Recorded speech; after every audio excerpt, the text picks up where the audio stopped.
Item ಯಾವುದೇ ಇರಲಿ try ಮಾಡಿ ಆಚಿ ಚಿಕನ್ ಮಸಾಲಾ. ಪೆಟ್ರೋಲ್ ಡೀಸೆಲ್ ಬೆಲೆ ಏರಿಕೆಗೆ ಕೋಲಾರ ಜನ ಕಂಗಾಲಾಗಿದ್ದಾರೆ. ಬಡ ಮತ್ತು ಮಧ್ಯಮ ವರ್ಗದ ಜನರಿಗೆ ಬೆಲೆ ಏರಿಕೆಯ ಹೊರೆ.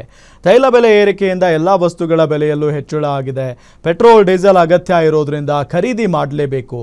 ಹೀಗಾಗಿ ದರ ಹೆಚ್ಚಳ ಆಗದಂತೆ ಕೇಂದ್ರ ಸರ್ಕಾರ ಕ್ರಮ ವಹಿಸಬೇಕು ಅನ್ನೋ ನಿಟ್ಟಿನಲ್ಲಿ ಜನಸಾಮಾನ್ಯರು ಆಗ್ರಹಿಸಿದ್ದಾರೆ. ಕೋಲಾರದ ಪೆಟ್ರೋಲ್ ಬಂಕ್ನಿಂದ ನಮ್ಮ ಪ್ರತಿನಿಧಿ ಪ್ರತ್ಯಕ್ಷ ವರದಿಯನ್ನು ನೀಡಿದ್ದಾರೆ. ಕುಮಾರ್, ನೋಡೋಣ ಬನ್ನಿ. ಒಂದೇ ದಿನದಲ್ಲಿ ಪೆಟ್ರೋಲ್ ಹಾಗೂ ಡೀಸೆಲ್ ಬೆಲೆ ₹3 ಹೆಚ್ಚಳ ಆಗಿರೋದನ್ನ ಇಲ್ಲಿ ಇವತ್ತು ಬಹುತೇಕವಾಗಿ ಪೆಟ್ರೋಲ್ ಡೀಸೆಲ್ಗಾಗಿ ಗ್ರಾಹಕರು ತಮ್ಮದೇದಾದಂಥ ರೀತಿಯಲ್ಲಿ ಬಹುತೇಕ ಒಂದು ಅಭಿಪ್ರಾಯಗಳನ್ನು ವ್ಯಕ್ತಪಡಿಸ್ತಾರೆ. ಆ ನಿಟ್ಟಿನಲ್ಲಿ ನಾವು ಕೋಲಾರದ ಒಂದು ಪೆಟ್ರೋಲ್ ಬಂಕ್ನಲ್ಲಿದ್ದೇವೆ. ಕೋಲಾರದ ಒಂದು ಪೆಟ್ರೋಲ್ ಬಂಕ್ನ ದೃಶ್ಯಗಳನ್ನು ನೋಡಿದಾಗ ಇಲ್ಲಿ ಬಹುತೇಕವಾಗಿ ಕೋಲಾರದಲ್ಲಿ ಪೆಟ್ರೋಲ್ ಬಂಕ್ಗಳಲ್ಲಿ ಈಗಾಗಲೇ ಸಹ ₹3 ರೈಸ್ ಆಗಿದೆ. ಒಟ್ಟಾರೆಯಾಗಿ ಕೋಲಾರದಲ್ಲಿ ಈಗ ಪೆಟ್ರೋಲ್ ಒಂದು ಬೆಲೆಯು ₹106 12 ಪೈಸೆ ಇದ್ದು ಇದು ಬಹುತೇಕವಾಗಿ ಅನಿವಾರ್ಯ ಕಾರಣಗಳಿಂದ, ಯಾಕಂದರೆ ಓಡಾಡಬೇಕಂದ್ರೆ ಪೆಟ್ರೋಲ್ ಹಾಕ್ಸಲೇಬೇಕಾದಂತಹ ಒಂದು ಅನಿವಾರ್ಯ. ಈ ಒಂದು ಅನಿವಾರ್ಯತೆಗಾಗಿ ಪೆಟ್ರೋಲ್ ಬೇಕೇ ಬೇಕು. ದೈನಂದಿನ ಜೀವನಕ್ಕಾಗಿ ಪೆಟ್ರೋಲ್ ಹಾಗೂ ಡೀಸೆಲ್ ಅತ್ಯಗತ್ಯವಾಗಿರೋದ್ರಿಂದ ಬಹುತೇಕವಾಗಿ ಬಂಕ್ಗಳಲ್ಲಿ ಸಾಲುಗಟ್ಟಿ ನಿಂತಿರುವಂತಹ ಈ ಒಂದು ವೆಹಿಕಲ್ಗಳನ್ನು ನೋಡ್ಬೋದಾಗ್ತದೆ. ಇಲ್ಲಿ ಬಹುತೇಕವಾಗಿ ಪೆಟ್ರೋಲ್ ₹3 ರೈಸ್ ಆಗಿದೆ, ಡೀಸೆಲ್ಗಳು ಸಹ ₹3 ರೈಸ್ ಆಗಿದೆ.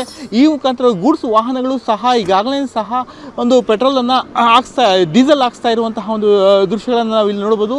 ಈ ಒಂದು ಮುಖಾಂತರವಾಗಿ ಈಗಾಗಲೇ ಸಹ ಇನ್ನೇನು ಸರಕು ಸಾಗಾಣಿಕೆಗಳು ಸಹ ಹೆಚ್ಚಾಗುವಂತಹ ಒಂದು ನಿಟ್ಟಿನಲ್ಲಿ ನಾವು ಮುಂದೆ ನೋಡಬೇಕಾಗ್ತದೆ. ಯಾಕಂದರೆ ಏಕಾಏಕಿ ₹3 ಪೆಟ್ರೋಲ್ ಮತ್ತು ಡೀಸೆಲ್ ರೈಸ್ ಆಗಿರುವುದು ಗ್ರಾಹಕರಿಗೆ ಹೆಚ್ಚು ಹೊರೆಯಾಗ್ತಾ ಇದೆ. ಆ ನಿಟ್ಟಿನಲ್ಲಿ ಇಲ್ಲಿ ಬಹುತೇಕವಾಗಿ ಡೀಸೆಲ್ ಬೆಲೆಯೂ ಸಹ ₹3 ಏರಿಕೆ ಆಗಿದ್ದು, ಡೀಸೆಲ್ ಒಂದು ಕಮರ್ಷಿಯಲ್ ವೆಹಿಕಲ್ಗಳಿಗೆ ಡೀಸೆಲ್ ಒಂದು ಬೆಲೆ ಹೆಚ್ಚಾಗಿ ಬೇಕಾಗಿದ್ದಂತಹ ಒಂದು ಅನಿವಾರ್ಯವಾಗಿದ್ದ ಈಗಾಗಲೇ ಡೀಸೆಲ್ ಇಲ್ಲಿ ಕೋಲಾರದಲ್ಲಿ ₹94 9 ಪೈಸೆ ಇರುವಂತಹ 0.9 ಪೈಸೆ ಇರುವಂತಹದನ್ನ ಇಲ್ಲಿ ನಾವು ನೋಡ್ಬೋದಾಗ್ತದೆ. ಈ ನಿಟ್ಟಿನಲ್ಲಿ ಬಹುತೇಕವಾಗಿ ಗ್ರಾಹಕರಿಗೆ ಹೆಚ್ಚು ಹೊರೆಯಾಗ್ತಾ ಇರುವಂತಹ ಒಂದು ನಿಟ್ಟಿನಲ್ಲಿ ಡೀಸೆಲ್ ಹಾಗೂ ಪೆಟ್ರೋಲ್ ದರಗಳನ್ನು ಬಹುತೇಕವಾಗಿ ಕಡಿಮೆ ಮಾಡಬೇಕು ಅನ್ನೋದು ಸಾರ್ವಜನಿಕರ ಒಂದು ಕೋರಿಕೆಯಾಗಿದೆ. Gangapura Kumar, guarantee news, Kolar.